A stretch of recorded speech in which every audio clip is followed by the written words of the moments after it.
Hi, welcome to The Analysis. I'm Barry Stevens. In a few moments, I'm going to be joined by author Michael Ellsberg, and we're going to be talking about the work of his father, Daniel Ellsberg, who is best known as the whistleblower who released the Pentagon Papers. I'll see you in a moment.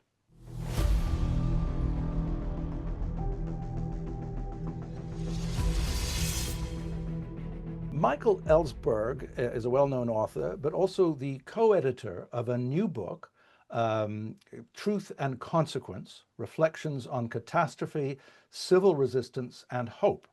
It's a collection of the writings of Michael's father, Daniel Ellsberg. Now, Dan was the original modern U.S. whistleblower. He was a senior White House and Pentagon military analyst until in 1971, he smuggled out the Pentagon Papers, which exposed the lies told by many U.S. administrations about the Vietnam War and was consequential in the resignation of President Richard Nixon. You may be familiar with this through movies like All the President's Men or Steven Spielberg's The Post. But after beating an espionage charge, Dan became an activist for the rest of his life and wrote several books, including The Doomsday Machine, which is about, he was a nuclear war planner, and it's about nuclear weapons. So welcome, Michael. Thanks so much for having me. And my father was a great appreciator of your work and Paul J. and the analysis, and of course, all his work with Paul. So it's an honor to be here. Yeah, I should probably disclose that I'm the co-writer of a documentary coming out, which is based on Dan's book, The Doomsday Machine, largely, and it's called How to Stop a Nuclear War. And Paul J., the editor of this channel, is the director. Yeah, well, I was really, as I was saying just before we recorded, that I was really impressed by the personal stories in the book about your dad, who I had the honor of meeting once. He's an amazing guy. But I think what perhaps is really interesting to us right now is the penetrating essays he wrote. Particularly, there's one. Well, there are several, but on violence, on ethics, on terrorism. Now, what do you see? How do you see the relevance of the work here to our world today? Yeah, well, the main message of the book, I would say, I mean, there's writing spanning 50 years here on diverse topics. But I actually chose one passage to put right in the introduction of his, where he just makes a very clear moral statement that deliberately targeting civilians in war is terrorism, and terrorism is wrong, no matter who does it, whether it's a state actor or a resistance movement. Deliberately targeting civilians is evil, as he would put it. And unfortunately, you don't have to look very far across the globe or, in our own military to see what he would define as terrorism being played out, every day, unfortunately. And I would add, he would also include in that reckless disregard for civilian collateral damage. Obviously, Hmm. all war has some collateral damage, but when you can see that one side just literally does not care at all about the civilians on the other side, he would classify that as terrorism as well. And he said, I'm quoting here, we need to recognize, acknowledge, and change our own involvement through our government and its allies in mass murder. And we must do this with the same urgency with which we move to protect ourselves from further mass murder being inflicted on us. He wrote that right after 9/11, which was a long time ago, Yeah, but it still has this relevance today, as you say. yeah, absolutely. That essay that I was alluding to was written about a month after 9/11, and of course he was, just completely, shaken by that and horrified, and also horrified by the response that engaged in, and engaged in, a great deal of protest. In fact, the one time that I ever got arrested for anything. I got arrested for nonviolent disobedience by his side in the run up to the Iraq War. I believe that was March of what was that, 2003, and we stepped across a line in front of the UN in New York, or the U.S. I guess it was the U.S. embassy to or the U.S. delegation to UN in New York, and we were with a bunch of actually religious leaders. I believe there were a bunch of Catholic priests and such, and we all were in the paddy wagon with a bunch of priests. Yeah, it's interesting because there was a lot of people that I think Dan was working with. Forget the name of that woman who was um, from India. Yeah, so he was greatly influenced by many people, but probably the two most important, who both passed in the last several years, then young anti-war activists, Randy Keeler and Janaki Chanral is the woman that you're referring to. Right. And I believe they knew each other. They were in the peace movement, and they were both Gandhians. And in particular, Janaki was from India and had a very direct, lineage, kind of spiritual, political lineage to the Gandhian nonviolence. And I would say that was my father's main orientation. He was not a pacifist, but he's also not, any type of revolutionary, left revolutionary either. He was very much in the tradition of not Gandhian nonviolent civil disobedience. Martin Luther King, Gandhi, who both of whom actually were quite influenced by Henry David Thoreau. And Tolstoy. Yeah. That's true. But he, as you say, he wasn't a pacifist, and he was very also critical of obviously terrorism. He would have been, I'm sure, critical of Hamas's attack on October Yes. 7th, Yeah. Absolutely. 2023.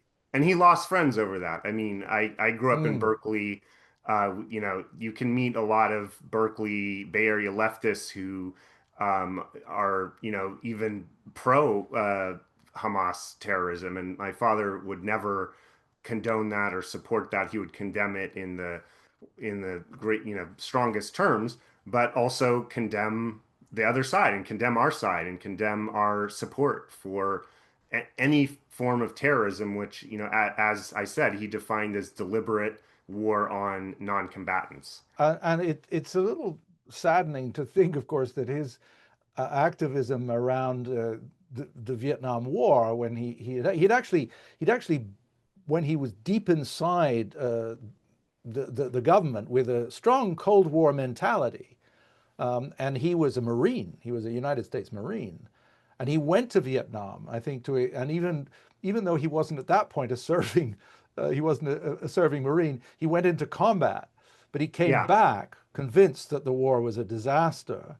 yeah, which is what led to him releasing the Pentagon Papers.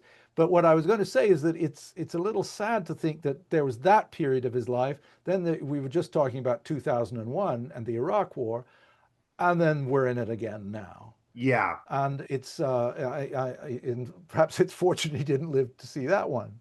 Yeah, Yeah. my mom and I agree that, I think he lived a long and very rich and full life, and we think probably he would not have had a lot more happiness had he lived past 2023. He fortunately missed October 7th and the Israel Hamas war. He obviously missed the Iran war. He was very despondent over the Russian Ukraine war, Mm. specifically around the implications for nuclear. Like for him, that was the big issue: is, do these issues, do these wars increase the chance of nuclear war? And obviously, Russia Ukraine has had that effect. All the wars in the Middle East now do. And he was also very worried about the potential around Taiwan. He unfortunately went out, quite worried about the prospect of nuclear war, and I think he would have been all the more worried over the following several years. Yeah, it's true that in that actual essay you were quoting earlier, he said, and I've just got it here. I define terrorism as the deliberate killing of non-combatants, as you said. That includes the bombing of populated areas and all nuclear threats. Now, he didn't say nuclear war, but I Right. do know that he came to believe that. I think the metaphor he said was, if you walk into a bank with a gun and threaten people and take money, you may not fire the gun, but you're still using it. And in that sense, we Exactly. use nuclear weapons all the time. Putin used nuclear weapons to threaten the West. And just recently, I guess we're October 21st right now, but just about a week ago, was it, the President of the United States essentially threatened to wipe out Persian civilization and it would never recover.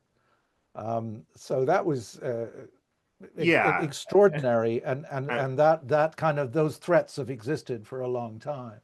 I mean that was just even on Trump scale, that was beyond the pale. And my father would say, and I would, completely agree with him that that was a clear-cut terrorist threat. If any other nation made any threat like that to any other nation, we would call that a terrorist threat. That is a just there. There Mhm. is, I would say that there is no definition of terrorism that could possibly mean anything for which that wasn't a prime example. And we're not talking about dozens of people on a bus or an airplane, as horrible as that is. We're talking about one of civilization, literally one of the oldest civilizations, continuing civilizations on the planet, with close to 100 million people. I mean, fortunately, some people in the media did, even the mainstream media did call him out on that, but I don't think nearly enough. I think that the whole nation should have just been horrified that this is what our nation has come to, is making clear-cut, mass-scale terrorist threats. That was, even for me, even for us who've, had 10 years of Trump blustering around in different ways, I think that that one was shocking. This particular administration has started a war, which of course violates the Charter of the United Nations. But not the first time that Western countries have done that. But also now you have a president and the Secretary of Defense who have openly said they are uninterested in following international law, the Geneva Convention, or any of the laws of armed conflict. And there was a quote that I found in I think it was in a different essay. Yes, it must have been. Um, After Trump was elected, Trump's destruction, quote, Trump's destruction of facts, evidence, and truth does not prevent us from knowing the reasons for our policies. These were always lied about.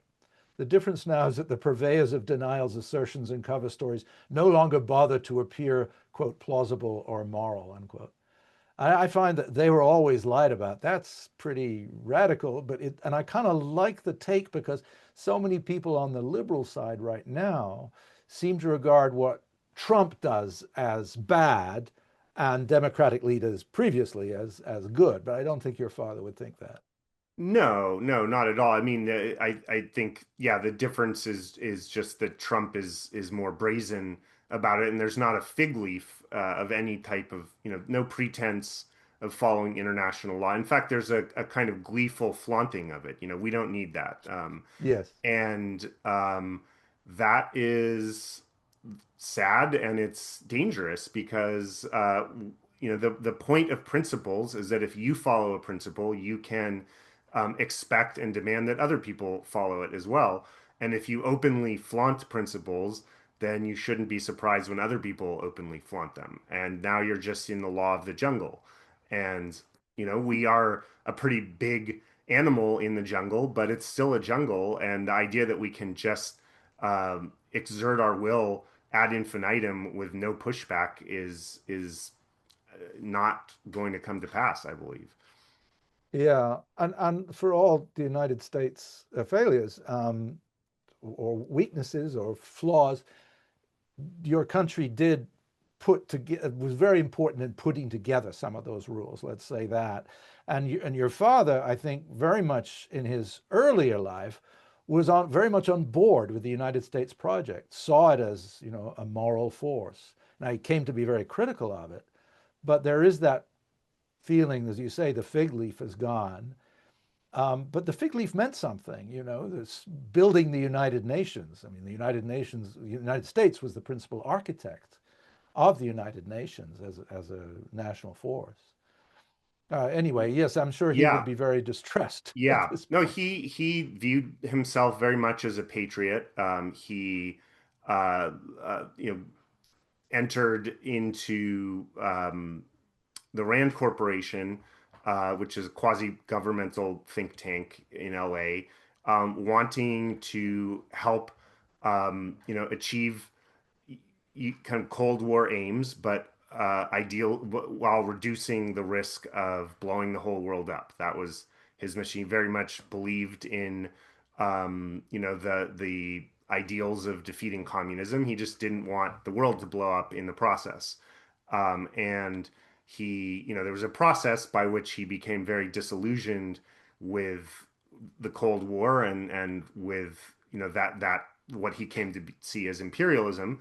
But he always viewed himself as a patriot, and in fact, by far the most distressing, anguishing thing of his life, which repeatedly occurred. Well, other than the childhood things that he writes about from his child, but of his adult life, was being called a traitor. This was incredibly anguishing to him, and he writes a lot in the book about how he believed that he was acting out of his highest patriotism, that the democracy was being flaunted, the Constitution was being flaunted, the people were being lied into a war, their children were being sent to die and kill, and all through lies that were subverting the Constitution. So he viewed himself very much, despite being incredibly critical of U.S. foreign policy in particular and the secrecy system and the executive overreach. He viewed himself very much to the end as an American patriot.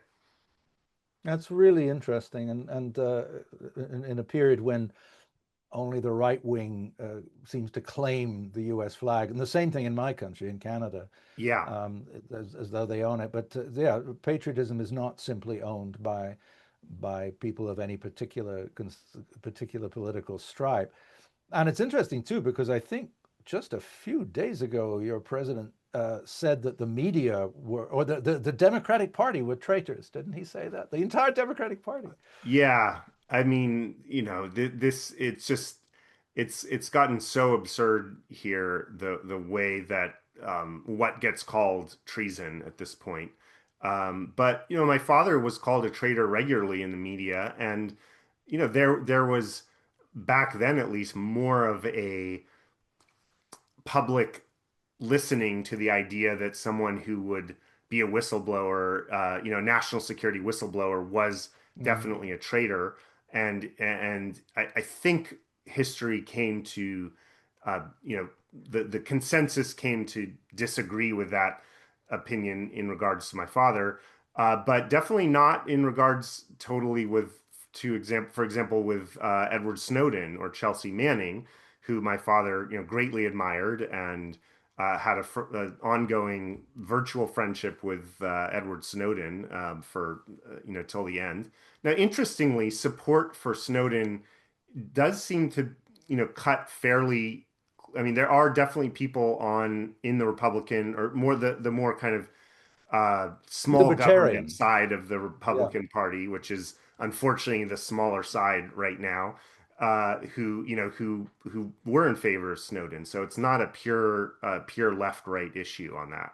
But yeah, a lot of No. people on both sides of that regard him as a traitor, unfortunately. Well, it's interesting that the people who were reviled in the past, some of the people who were reviled in the past uh, become great heroes later. Nelson Mandela comes to mind, Yeah, or Gandhi himself. Yeah, well, Dan, of course, was a nuclear war planner, a very senior one, and he wrote about nuclear war in his book, The Doomsday Machine.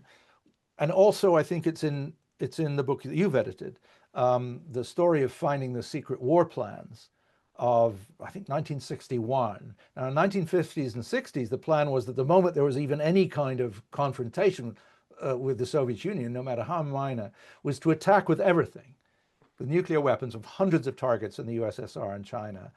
And the secret that Dan was shown was that the estimate of deaths was 600 million people. And he called that 100 holocausts. And he said, and I think this is from your, it was and remains, I believed and still believe, the most evil human project in history, even compared to massacres that have actually been carried out. Now, of course, we know, and Dan knew later, that the actual number would be far, far greater than that. So I just say this to emphasize that, as you said, became the focus of his life, the realization that Yeah. nuclear weapons are still with us, still threaten us, and are still being used in that sense. And and the risk is omnicide. Yeah, I would say that that anecdote, that story is the key turning point in his adult life, even more so than the decision to release the Pentagon Papers, 10 years later, roughly. The moment that he was a high level nuclear war planner in the kind of defense bureaucracy. He was working for Rand, but making he was studying command and control. Basically, how does the decision to initiate nuclear war get made? How is it delegated? How many fingers are actually on the button? And he asked a fairly simple question, which is, if these war plans to essentially annihilate every major and medium city in the Sino-Soviet bloc, if there's any significant, even land warfare between the powers, how many civilians would be killed? And his assumption was that they simply didn't know. They didn't care. They didn't make the estimate, and he was shocked to find out actually that they did know and that they had made the estimate. And he within a day he got back a neat graph, tidy little graph that just showed time and civilian deaths, and it went up from I think 300 million immediately to 600 million within a couple months. And Mm. he was just utterly shocked that a human being, and on his side, nonetheless, probably maybe someone he went to had beers with after work, had sat down and calculated this and said, well, that's okay. Our nation is going to inflict, as he put it, 100 Holocaust worth of civilian lives to quote unquote defend ourselves. And this was, as you pointed out, before nuclear winter was known about. So we Mm. now know that nuclear war at that level would essentially kill everyone within a year or two because of nuclear winter, and most complex life on Earth. But Yeah. even before we knew that, that again, as my father, would write repeatedly, that was a terrorist plan. Like there is no definition of terrorism that would exclude deliberately targeting 600 million people. Like, and as he put it, it's hard even for the word evil, like evil, like we call serial killers evil, and they are, but to put that in the same category as deliberately massacring 600 million people, it's like language breaks down at that point. And this was both sides, including ours, that had plans along these lines. Yeah, well, it's interesting, of course, that he actually went on at that point to write a new war plan. I mean, he was one of the people who crafted the flexible response plans, which still meant the death of millions. And he said the subtitle of the Doomsday Machine is Confessions of a Nuclear War Planner. And I was really struck that in an interview where we sat in, he said if he were charged with war crimes, he would plead guilty both for his work on Vietnam and for planning nuclear war. And I would never condemn your father to prison, but I was very struck by the honor in that admission of guilt. You don't hear those admissions from Yeah, people who've done wrong. he he truly felt guilty in the deepest moral sense for having for the period where he participated in the nuclear war planning, even though his mentality at the time was kind of lesser evil. Like I believe I can reduce that number I don't know what he was trying to get it down to, but let's say he was trying to get it down to 100 million instead of 600 million. Well, that sounds good on one side. You reduce 500 million dead. Maybe that's, a morally positive thing. Even so, he came to view his participation at any level versus the other option of immediately exposing this evil, which he wished he had done back at the time, as the worst moral failing that one could imagine, and for his for himself as well. And he Hmm. really, I mean, he really felt that one. He wrote a lot about Albert Speer, who was one of the Nazis who came to condemn himself quite strongly for his participation, and he compared himself a lot to that. That if you're participating in a program that is evil on a mass scale. And even if you're not directly the one ordering it, or even if it would keep going on if you didn't stop, that is you're participating in evil in a morally culpable way, and he held himself to that standard.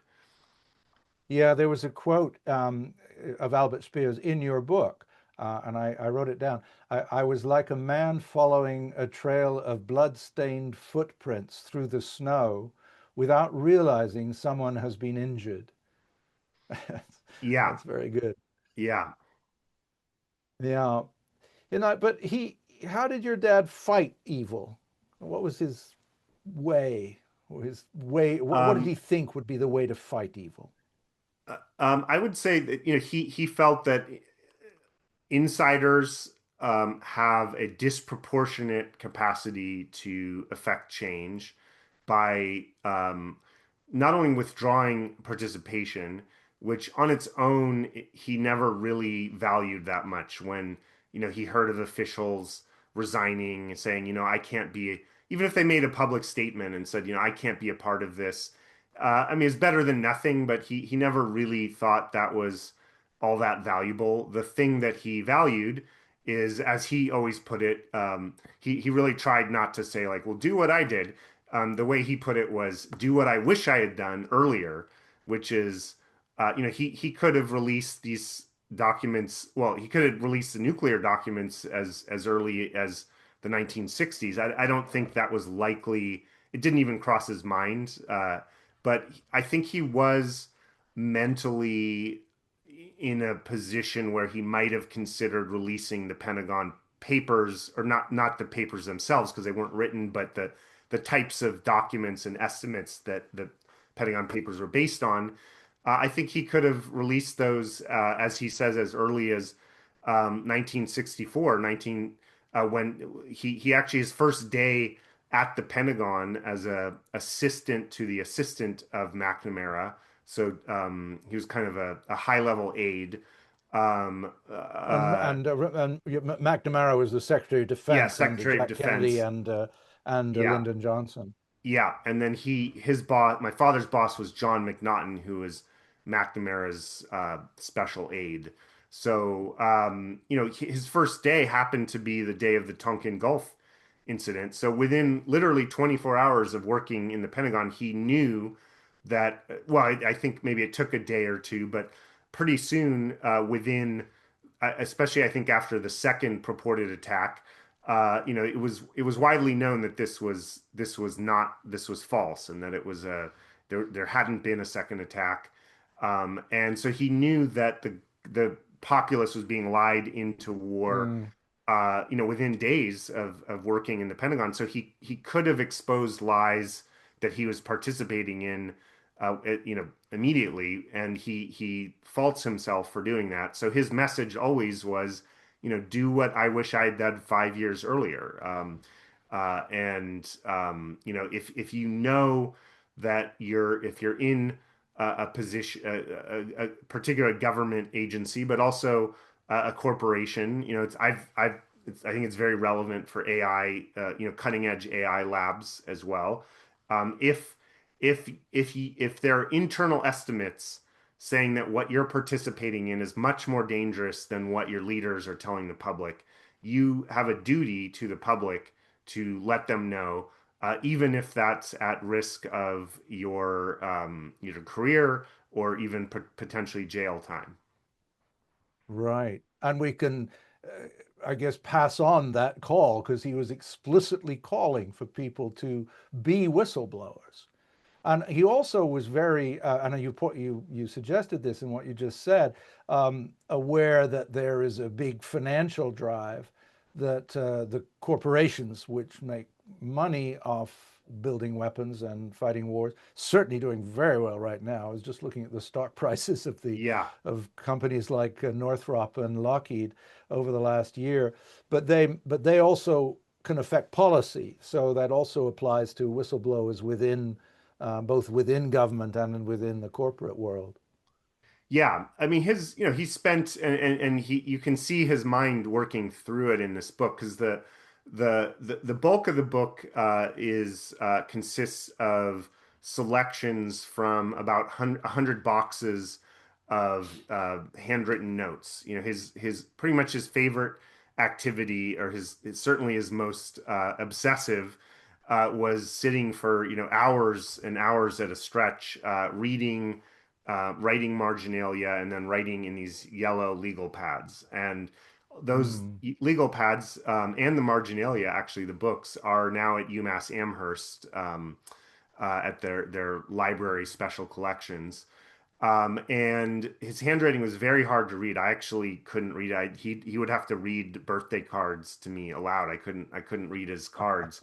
But his longtime assistant and my friend Jan Thomas, who I've known pretty much my whole life since the early 80s. She's the co-editor of the book. Yes, so she co-edited the book, and we had a bit of a division of labor in the book, and one of her main roles of the book was that she actually, fortunately, could read his handwriting quite well. So she went through those notes, picked out the most interesting ones, and they're now presented in year by year in the book, and you can really see him working through from 1971 to 2021, 50 years exactly of notes.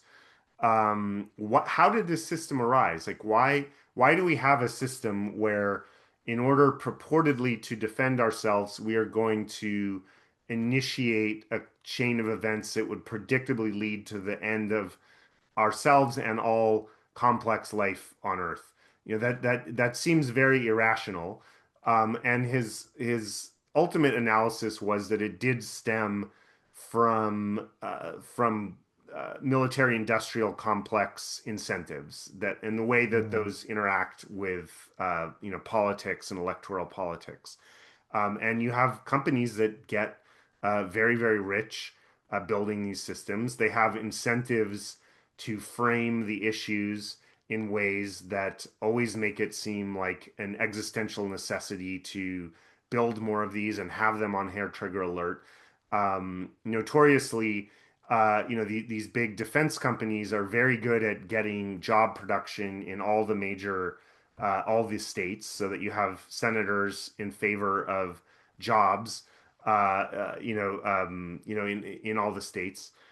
So a lot of this just comes down to profit motive, then filtered through electoral politics, campaign finance, and then sort of bureaucratic, interdepartmental budgetary competition between the different forces of the armed service. I think that was his main theory, at least on the American side. Of course, the Soviet side had a different set of incentives. Yeah, well, I remember he if he would say if there was one thing you could change about the doomsday machine of nuclear weapons, it would be taking the ICBMs, which are the land-based missiles, off to take them offline so they aren't in the situation where you have to use them or lose them, as they Right. say, fire them when the Yeah. radars tell you. The radars, which are now, of course, being integrated with artificial intelligence, Yeah. which, Yeah. as we all know, never makes mistakes. Right. And then This because is of that, because they're on this hair trigger, as you rightly call it, the president of the United States has 10 or 12 minutes to make the decision whether to annihilate the world. And that decision is in the hands of one man. It's the only nuclear power where it is in the hands of one man, except perhaps North Korea, and that is the United States president, which all of that together is something that, in a sense, just to walk around sane, you have to not think about a lot. Yeah, no, it's terrifying and it's totally irrational, even from a just cold pure self-defense rationale. And he said that he felt, now with submarine um, armed nukes, that the basis for land-based ICBMs has completely disappeared, and the existence of these missiles on hair trigger alert is the most dangerous thing on planet Earth right now. And there's just no basis for it. Any argument you can make about deterrence, and I think there are rational arguments around deterrence. I think my father, ultimately did not agree with the idea of even keeping, small amounts of nukes around. But if you're going to make a deterrence argument, those arguments can be made with submarines. If you know that submarines can inflict massive damage, that is going to be a deterrent. And keeping these missiles, as you pointed out, which are use it or lose it, which creates an incentive to launch on warning. There have been, multiple movies, including one recently. I'm blanking on the name, but it was Netflix within the last year or two that Mm-hmm. dramatized Mm-hmm. this. And House of Dynamite, it Yeah, was House called. of Dynamite, exactly. So Yeah. it dramatizes this. So you're dealing with, this was my father's area of expertise, even before his work in it was during his work in Rand, was decision making under uncertainty. So it's not only Mm. uncertainty, but it's extreme stress where, how do we interpret this signal? There's been multiple cases throughout history, even after the Cold War, where there were false alarms. There were situations where, like, a flock of geese, I think once was interpreted as a missile, and all kinds of false alarms. Um, and so you have human decision making. It might be the middle of the night. There was cases, with maybe the leader is drunk. That was certainly, I think, the case of with Khrushchev and I think And Nixon and perhaps Nixon. others. Hmm. Um, and you have a great ape who's tired and drunk in the middle of the night with conflicting evidence, deciding whether to press a button to blow up the world or not. That's just not a safe situation by any stretch. And Yeah, I would say his number one priority was to get these ICBMs off of hair trigger, and then Hmm. second would be to just get rid of them altogether. My father very much believed that Dr. Strangelove was essentially a documentary, as comedic as it was, and it really is a great comic masterpiece of a film. But it also essentially pointed to a very realistic scenario, which is that you get some kind of low-level nut job who just decides to launch for whatever reason. Mm. Mm. And that's where he got the title, of course, of that book, The Doomsday Machine, which is Yeah. what the Soviets have built, which it turned out to be actually true. Even though when I saw the movie, Yes. I thought, well, that part's stupid. But Yeah. anyway, yeah, no, this has been terrific, and I just want to point out that you are actually talking from um, the the basement of your Yeah, yeah, the father's house downstairs in of the Berkeley. house, family home where I grew up. My parents moved here when I was one, and so all my childhood memories are of this home, and quite a bit in this office as well. And maybe that's why I became a writer, is because I was, poking around this bookshelf since I was a kid. Well, thank you very much. I mean, I really enjoyed the book. particularly because I think of what you said, that it's jottings and it's a development. It was like reading a diary in some respects. And as I say, the personal accounts, if you're interested in Dan Ellsberg, I would recommend it. And I just remember there was one quote that I wanted to mention, and there's just one line that he wrote somewhere in your book. I want us to be more like who we think we are. Yeah, it's a great quote because I like he that would very always much. um, make this point that when you say words like humane, you think of kind and caring and compassionate, and when you say inhuman, you think of violent and aggressive and brutish and horrendous. But unfortunately, as he pointed out, we have a very dual aspect as a species, and of course we have very idealistic and caring and compassionate side, but we also have a side that will completely join in on the mob, either directly, physically, or ideologically, when we feel threatened and there's an opportunity to address that threat with extreme violence towards the other side's civilians. And so he very much hoped that we would embody the positive meaning of humane, and become more self-critical and transcend or grow beyond this other side of this extreme propensity to group violence. Well, there's always hope. Yes, there So is. thank you. It's been a great pleasure once Thank. again. And maybe you could hold up the book, Oh yeah. co-edited by Michael Ellsberg and Jan Thomas, is Truth and Consequence: Reflections on Catastrophe, Civil Resistance, and Hope. Writings by the great Daniel Ellsberg. And thank you very much. Thank you so much for having me. You can find this and many other interviews and videos on theanalysis.news, where there is a donate button should you feel inclined. And also we are on YouTube and podcast streamers. So if you like this, you know the drill. Like and subscribe. See you next time.